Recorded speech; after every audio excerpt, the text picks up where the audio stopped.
네, 윤석열 대통령이 김건희 여사 특검법과 대장동 50억 클럽 특검법 등 이른바 쌍특검법에 대한 제2요구권, 즉 거부권을 행사했습니다.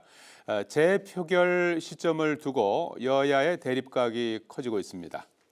여야는 잠시 후 특별조사기구 설치 문제를 놓고 이견을 좁히지 못했던 이태원 참사 특별법에 대한 협상을 이어갑니다.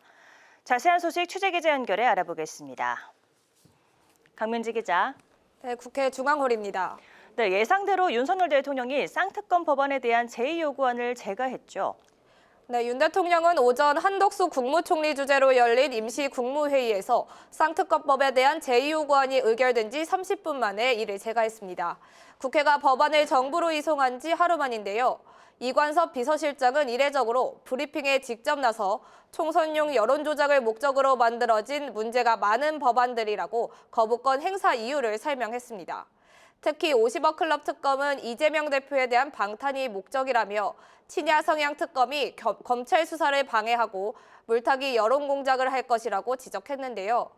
이에 민주당과 정의당, 기본소득당, 진보당 등 야사당은 국회 앞에서 규탄 대회를 열고 가족 비리 방탄을 위해 거부권을 남용한 최초의 대통령으로 기록될 것이라며 반발했습니다. 하지만 국민의힘은 정치적 의도가 분명하고 위법적 요소가 많은 악법에 대해 대통령이 거부권을 행사하는 건 당연한 일이라는 입장인데요. 오히려 거대 야당의 술수에 맞선 정당한 처사이자 정치적 혼란을 멈춰 세울 수 있는 유일한 방법이라고 비판했습니다. 네, 강민지 기자, 윤 대통령이 거부권 행사하는 양곡관리법, 간호법, 노란봉투법에 이어서 이번이 네 번째인데요. 쌍특검법도 앞선 법안들처럼 국회로 돌아와서 다시 표결을 거치게 됐는데요. 재표결 시점을 놓고 신경전이 치열하죠? 네, 더불어민주당이 현재 본인 가족과 연관된 특검법의 거부권을 행사하는 게 헌법에 부합하는지에 대한 권한쟁의 심판을 청구하는 방안을 검토 중입니다. 이에 국민의힘에서 9일 본회의 처리를 미루려는 꼼수라고 반발하고 있는 건데요. 거부권 행사에 따른 재표결 요건은 과반 출석의 출석의원 3분의 2 이상 찬성으로 여권 의석이 최소 19석 이상 필요한 상태입니다. 재표결은 무기명 투표로 이뤄지는 만큼 민주당이 투표를 공천 시기로 미뤄 여권 이탈표를 노리고 있다는 게 국민의힘 주장입니다. 윤지혁 원내대표는 권한쟁의 심판이 기각된다면 민주당 지도부는 정치적 책임에서 자유롭지 못할 것이라며 엄포를 놓기도 했는데요. 우선 민주당은 모든 방안을 종합적으로 검토하는 단계라며 말을 아끼고 있습니다. 다만 윤 대통령과 정부 여당이 국민 앞에 무릎 꿇는 모습을 만들겠다며 재표결 통과 의지를 드러냈는데요. 국회법의 재표결 시점에 대한 규정이 없는 만큼 여야 간 힘겨루기는 계속될 것으로 전망됩니다. 네, 특별조사위원회 설치 여부를 놓고 합의에 진통을 겪고 있는 여야 원내대표가 오늘 오후 2시에 김진표 국회의장 주재로 다시 조율에 나선다고요.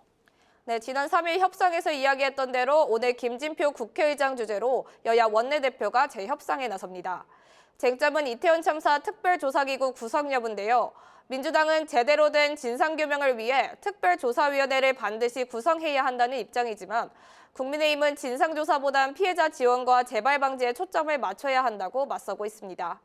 이에 김진표 의장은 특조위 구성을 전제로 특검 요구 권한을 없애고 법 시행을 총선 이후로 미루는 중재안을 제시한 상태입니다. 김 의장은 어제 신년 기자간담회에서도 여야 이견이 좁혀지고 있다며 70~80%가 만족되는 합의안을 도출할 수 있을 것이라고 확신했는데요. 여야가 오늘 접점을 찾을 수 있을지 주목됩니다. 네, 강민지 기자, 이번엔 당 상황 살펴보죠. 이재명 더불어민주당 대표의 건강 상태는 어떻습니까?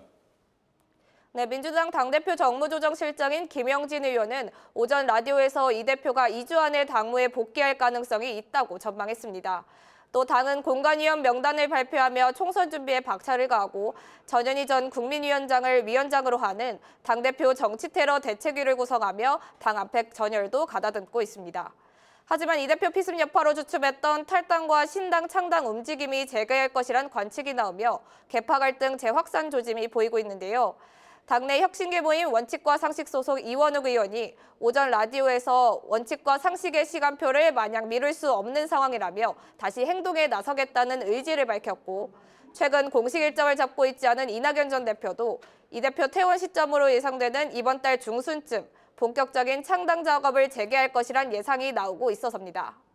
한편 한동훈 국민의힘 비대위원장은 오전 당사에서 열린 사무처 시무식에서 극단적 혐오 언행에 대해 엄정하게 대응하겠다고 밝혔는데요.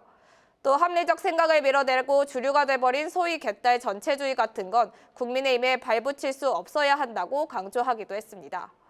5.18 민주화운동 정신을 왜곡하는 내용을 담은 신문을 시의원에 배포한 허식 인천시의회 의장도 한 비대위원장 지시로 윤리위 징계에 넘겨지며 중도층 잡기에 나선 것으로 보이는데요.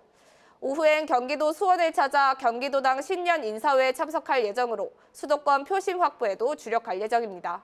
지금까지 국회에서 전해드렸습니다.